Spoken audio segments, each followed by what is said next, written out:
beauté! Alors, ce jour est enfin arrivé, mon dossier sur l'alopécie, la casse et la chute de cheveux. Bon, prenez de quoi noter, je vous attends. Allez, vas-y, va chercher. Papier, stylo, oui. Ou sinon, tu peux appuyer sur pause, ma belle, tu sais, je serai encore là. Bon, c'est bon? Vous êtes bien équipés? Ok, on va commencer. Tout d'abord, dans cette vidéo, je vais vous parler des causes de l'alopécie, de la chute de cheveux, de la casse des cheveux.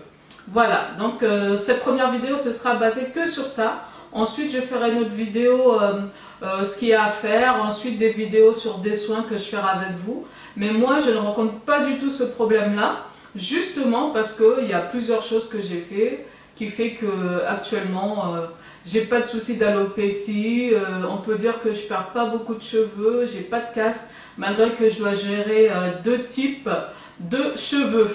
Et oui, entre les cheveux crépus à la base et puis mes cheveux lissés, je ne rencontre pas vraiment de casse, hein. Donc voilà, mes cheveux restent sur ma tête pour la plupart. Alors c'est parti. Ah, vous regardez mon accoutrement? Ce sont de vraies feuilles que j'ai ramassées avec mon fils dimanche dernier. Alors voilà, bah c'était hier. Voilà, donc je me suis mis des feuilles là. J'adore les feuilles d'automne. Elles sont belles, elles sont joyeuses. Elles représentent ce que je suis, sans tomber. L'alopécie féminine, c'est une raréfaction des cheveux sur la tête. Donc contrairement aux hommes, quand ils perdent leurs cheveux, c'est vraiment par plaque, on voit là les cheveux commencent là au milieu du crâne, etc. Les femmes, on a plus de chance, c'est vraiment uniforme, c'est partout sur la tête, on perd un peu de cheveux, mais il n'y a pas vraiment de plaques enlevées, il n'y a pas vraiment toute une zone qui est enlevée des cheveux. Donc ça, c'est l'alopécie féminine. La grossesse, les premiers mois de grossesse jusqu'à 4 mois et demi, les femmes enceintes peuvent remarquer une importante chute de cheveux. Bon, ça c'est normal. Ensuite, après la deuxième fin de grossesse, après les 5 mois, au contraire, naturellement, les femmes enceintes vont dégager des hormones qui fait que ça va protéger leurs cheveux naturels. Donc elles remarqueront beaucoup moins de casse, de chute de cheveux qu'une femme qui n'est pas enceinte par exemple. Et ça continue un peu jusqu'à l'allaitement. Il y a plusieurs causes pour la chute de cheveux. Elle peut être passagère et diffuse, c'est-à-dire que c'est un moment précis, à une période précise, ça ne dure pas plus de 4 mois, c'est environ 2-3 mois. Au bout de 4 mois, c'est fini cette chute de cheveux. Par exemple, pour l'accouchement, pour une fausse couche, si vous avez subi une IVG, si vous avez eu une forte fièvre, donc de plus de 40 degrés, si vous avez eu une anesthésie générale prolongée, si vous avez connu un choc affectif violent, si vous arrêtez ou vous commencez une pilule contraceptive, etc., etc. Donc là, il ne faut pas s'inquiéter, c'est vraiment un changement si vous êtes dans un stress intense à votre travail ou dans votre vie professionnelle, dans votre vie personnelle, excusez-moi. Donc là, le corps envoie des ondes qui fait que le cuir chevelu aussi est dérouté et là peut provoquer une forte chute de cheveux. Mais c'est passager, il suffit de continuer à faire ses traitements, de continuer à bien manger, à bien s'alimenter, et puis les choses rentrent dans l'ordre. Voilà. Donc il faut savoir qu'on perd donc 50 à 100 cheveux par jour, mais tout dépend de la personne. Donc ça veut dire que moi, par exemple, j'ai une touffe de cheveux. Donc si je perds 100 cheveux par jour, ça ne va pas vraiment se remarquer. Tandis qu'une personne qui a les cheveux très fins et qui a très peu de cheveux sur la tête, c'est pas très garni. Donc cette personne-là, oui, c'est grave pour elle de perdre 100 cheveux par jour.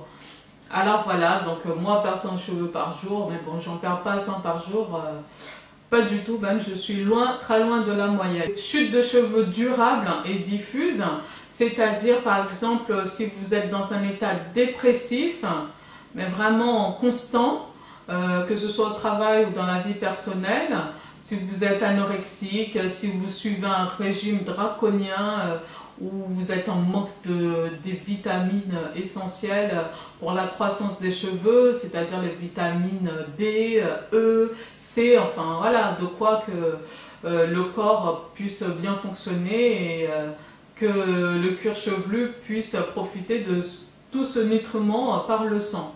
Donc on a besoin de tout ça et en faisant un régime draconien, ben, on élimine plein de choses. Donc au final, la bulbe, elle ne peut pas se nourrir. Elle ne peut pas se nourrir, donc les cheveux cassent, tombent, ils n'ont pas ce qu'il faut.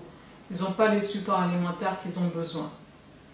Pareil, si vous êtes en manque de magnésium, calcium, zinc, donc c'est pour ça, vous voyez, il y a beaucoup de compléments alimentaires qui proposent, ben, écoutez, de vous donner toutes ces choses essentielles pour la pousse des cheveux, pour avoir une belle peau, les ongles, etc. Donc, moi je ne prends pas de compléments alimentaires parce que bon, j'ai des difficultés à avaler des comprimés.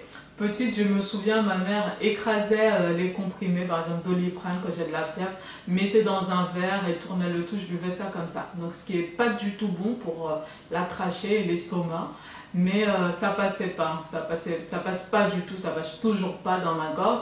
Il faut me voir, hein, quand je suis malade, j'attends vraiment d'être au fond du fond pour prendre un Doliprane et là, j'en passe 10 avant d'en avaler un. C'est affreux, j'ai l'impression que je vais m'étouffer. Donc non, je ne prends pas de compléments alimentaires, mais je conseille évidemment, surtout à cette saison-là, de faire une cure de compléments alimentaires pour booster un peu plus, mais ça ne remplace pas une bonne hygiène alimentaire. Donc c'est d'abord la nourriture et un complément, comme leur nom indique, les compléments alimentaires. La chute par traction. La chute par traction se remarque souvent chez les personnes de type afro, comme moi, parce que nous tirons beaucoup trop nos cheveux et nous faisons trop de pression sur nos cheveux avec les nattes. Donc souvent on tresse, mais même si on n'a pas des nattes, on se coiffe, les nattes collées par exemple on fait, souvent on tire sur les cheveux et puis on se retrouve en mode martien comme ça. Et ça c'est pas bon, c'est pas bon, les cheveux de contour partent, les cheveux ils sont fins dans les contours. Donc vous voyez, faire une traction comme ça dessus, une pression comme ça, elle s'enlève. Si vous remarquez que vos cheveux de contour sont vraiment très lisses, que vous voyez que, eh bien écoutez, c'est que là votre cheveu arrive en fin de vie. Et oui, ça arrive en fin de vie, ça n'a pas la même qualité de cheveux que par exemple au milieu de votre tête. Il faut vous dire là, il est temps que j'arrête de tirer sur mes cheveux, il est temps d'arrêter les nattes, les tissages ou tout ce que vous faites de mauvais pour vos cheveux. Vous le remarquez bien que ça ne va pas. Donc votre cuir chevelu, votre cheveu vous dit stop, là je ne vais pas bien, donc à vous aussi de vous arrêter. Vous voyez que vous perdez des cheveux, ben, il faut arrêter de faire ce que vous faisiez. Voilà, sinon c'est que ça n'a aucune importance pour vous et vous continuez. Après vous vous retrouvez avec des cheveux qu'au milieu du crâne, hein, il n'y aura plus rien là. Vous aurez pu faire juste une petite couette comme ça. Voilà, ça va pas être terrible, hein, je vous assure. Donc voilà, vous remarquez les problèmes que vous avez par rapport à vos cheveux. Faites des notes. Et après, dans les autres vidéos que je vais faire, où je vais parler des solutions, vous voyez lequel correspond à votre cas. Parce que plusieurs personnes ont des problèmes différents. Qui sont atteintes de trichotillomanie, c'est-à-dire qui s'arrachent littéralement les cheveux. Donc souvent, ils ne se rendent même pas compte, ils sont là avec leurs cheveux et puis ils tirent dessus et là, les cheveux s'enlèvent. Ou sinon, lorsque ces personnes dorment, ils font ça dans la nuit inconsciemment et quand ils se réveillent, ils se rendent compte qu'il y a des cheveux sur l'oreiller. Donc là après il faut aller voir, il faut consulter, il ne faut pas avoir peur. Allez consulter, il y a un petit problème au niveau psychologie, trop de stress ou je ne sais quoi. Allez consulter, de toute façon les spécialistes sont là pour ça, il ne faut pas avoir peur d'eux. Et puis si ça ne va pas, autant régler votre problème dès maintenant que se ronger le sang jusqu'à ce que vous n'ayez plus aucun cheveu à tirer. Donc il ne faut pas avoir peur des spécialistes, il n'y a pas d'honte d'aller consulter. Ensuite, bien sûr, la chute de cheveux peut être provoquée par tout ce qui est chimique, hein, coloration permanente, défrisage. Voilà, c'est pour ça qu'il faut éviter d'en faire systématiquement.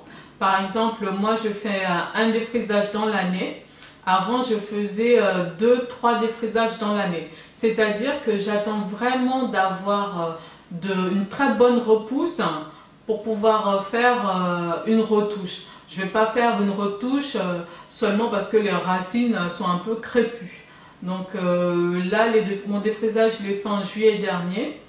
Là, pour l'instant, ça ne me dit rien, j'ai pas trop envie d'en faire. Bon, de toute façon, moi, je fais des choses quand vraiment j'ai envie de les faire. Mais je sais que je ne ferai pas de défrisage avant juillet 2016. Donc là, c'est plus difficile, évidemment, parce que ça demande plus d'attention aux cheveux. C'est-à-dire que là, avec 2 textures de cheveux, je parle aussi pour les personnes, par exemple, qui sont en transition et qui n'ont pas envie de couper tous leurs cheveux pour commencer avec une base toute petite comme ça. Donc, il faut savoir que c'est très difficile à gérer 2 textures de cheveux, je comprends très bien, mais c'est possible. C'est possible, donc là moi ça va faire 4 mois que je me suis défrisé les cheveux et je ne perds pas plus de cheveux que lorsque j'avais les cheveux au naturel ou quand c'était vraiment bien défrisé.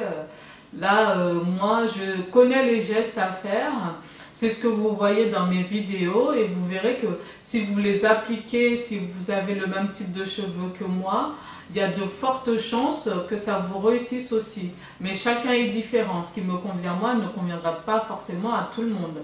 Mais il faut essayer avant de voir. On perd aussi beaucoup de cheveux parce que on ne traite pas bien ses cheveux. Il faut apprendre à connaître vos cheveux, à apprendre les bons gestes qui vont avec. Donc si vous voyez que vous faites quelque chose et que vous perdez beaucoup de cheveux, ben, je veux dire, il faut arrêter. Hein, à un moment donné, vos cheveux, ils ne savent plus comment vous parler là. Là, ils vous disent ça va pas, ce que tu me donnes, ça ne me convient pas. Tu vois bien, je tombe tous les jours. Tu ramasses une masse dans ta main. Donc, on doit se poser la question, qu'est-ce qui ne va pas? Qu'est-ce que je fais qui ne va pas? Voilà, donc les personnes qui sont les cheveux de type 4, quand vous voyez ça, ben, écoutez, il faut essayer de ralentir hein, sur le peigne, de plus favoriser le démêlage du bout des doigts avec ses doigts. Ça prend un peu plus de temps, mais vous verrez, vos cheveux resteront sur votre tête. Quand vous avez les cheveux naturels, de démêler vos cheveux pendant que vous êtes dans la douche. Donc, le mieux, c'est de démêler ses cheveux du bout des doigts avec un après-shampoing. C'est plus facile, ça rend les cheveux plus doux. Donc pendant l'après-shampoing, quand il y a l'eau qui coule, vous profitez parce que quand il y a l'eau qui coule, il y a le jet d'eau qui coule, vous démêlez du bout des doigts. Là, le maximum de nœuds s'en va de cette façon-là. Et après, vous les tressez, vous faites des vanilles, des twists, ce que vous voulez, comme ça va rester. Et vous laissez sécher comme ça, sans peigner. J'ai plusieurs vidéos où je montre justement comment je fais pour me démêler les cheveux sans peigne. Donc là, surtout si vous êtes en transition, franchement, le peigne, c'est pas du tout votre ami. Il faut vraiment démêler d'abord avec les doigts et après à la fin, si vraiment il y a des nœuds, vous démêlez, vous commencez toujours par démêler par les pointes, vous montez. Si vous avez les cheveux de texture, il faut attendre que ce soit un peu sec avant de commencer à démêler. Et aussi là, l'automne, c'est la période où il faut vraiment au maximum, voilà, il faut dire adieu, mettre votre sèche-cheveux en stand-by, faire à lisser, faire à boucler, faire à friser, tout ce qui est source de chaleur, vous les mettez de côté parce que là, la chute va être encore plus importante.